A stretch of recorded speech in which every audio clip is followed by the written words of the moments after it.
प्रतिमा recording studio Sheikhpura.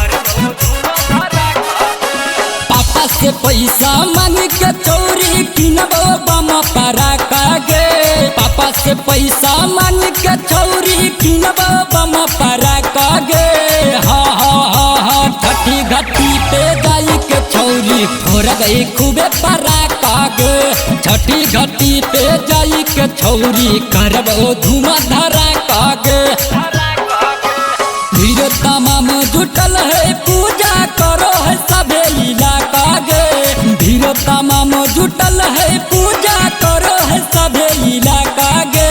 हा हा हा हा छठी घाटी पे जाई के चोरी करबे धुआं धराका गे। छठी घाटी पे जाई के चोरी फोड़बे खूबे पराका गे।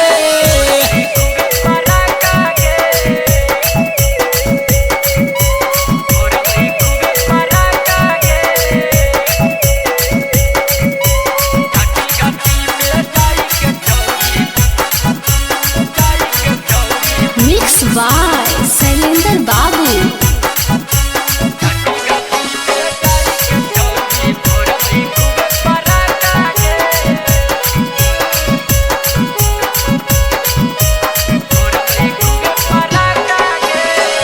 जालो चढ़ैबै माजो उठैबै हमर मलिया गे। माथा पे लेके जैबै घाटिया पे डलिया गे। कहे गे जालो चढ़ैबै माजो उठैबै हमर मलिया गे। माथा पे लेके जैबै घाटिया पे डलिया गे। होबो है बहुते ठेला मठेला छौरा न मारो है धाका गे। होबो है बहुते ठेला मठेला छौरा न मारो है धाका गे। हा हा हा हा छठी घाटी पे जाई के चोरी फोड़बै खूबे पराका गे। छठी घाटी पे जाई के चोरी करबै खूबे धमाका गे।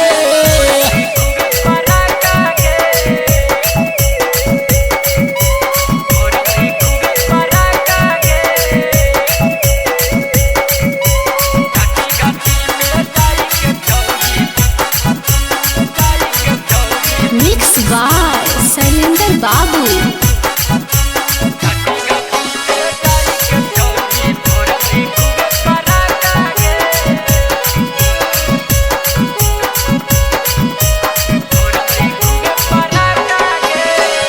माई से कहबै एगो अपन दिल के बात गे। है कहबै हमनी दुनू के छूटै ले काबो साथ गे। माई से कहबै एगो अपन दिल के बात गे।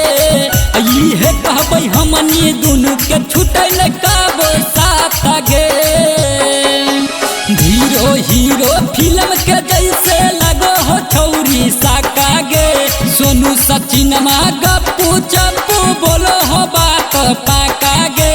हा हा हा हा छठी घाटी पे जाई के चोरी फोड़बै खूबे पराका गे।